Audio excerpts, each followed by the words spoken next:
Hickory dickory dock, mouse went up the clock, box of flowers.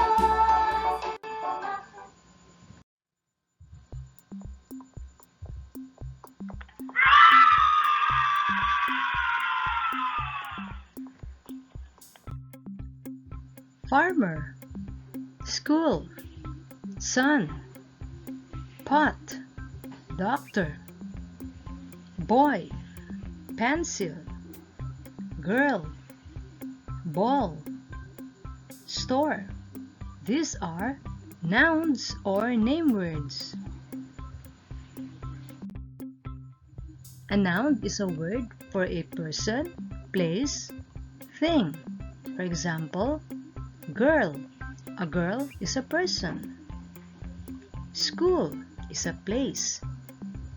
Ball is a thing. Doctor, policeman, teacher, farmer, girl, chef. These are name of persons. School, library, store, church, garden, playground. These are name of places. Bicycle, clouds, anchor, ball, tree, book, computer, pencil.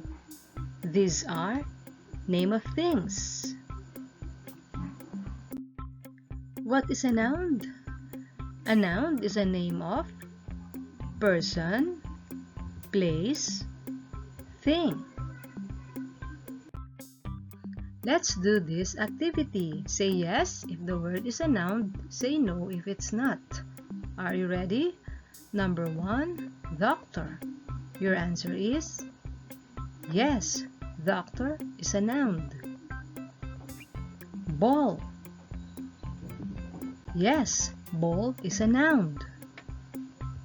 Run. Your answer is no, run is not a noun. Pencil. Yes, pencil is a noun. Read. No, read is not a noun.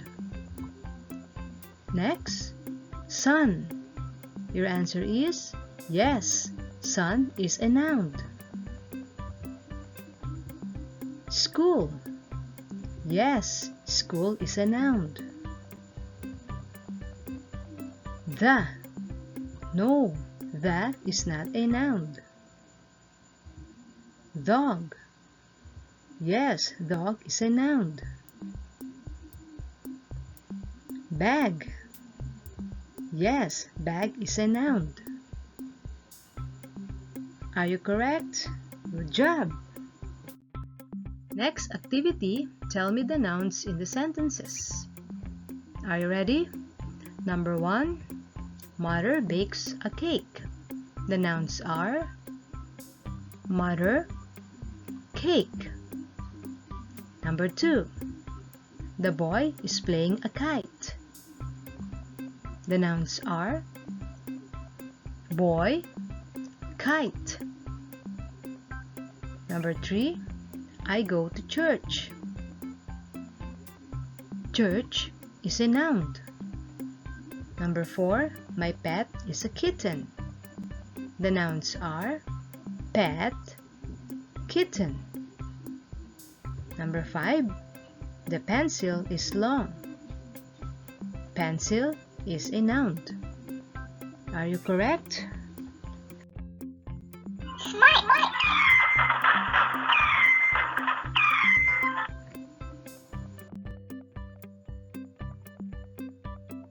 Activity 3, connect the word to the correct picture. You may use your pointing finger to match them. Pause this video and start now. Are you done? So let's check your work. Number 1, doctor. Number 2, ball. Number 3, sun. Number 4, pencil. Number 5, store. If your answers are correct, then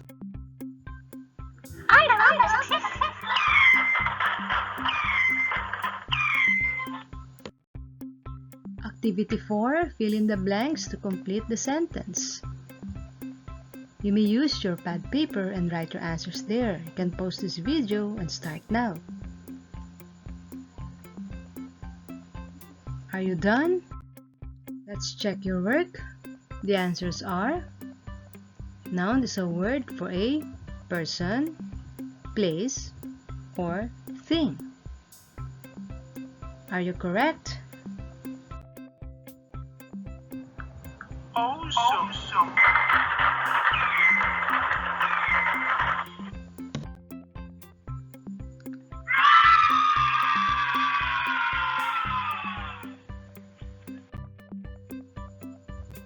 Remember kids, be kind to one another.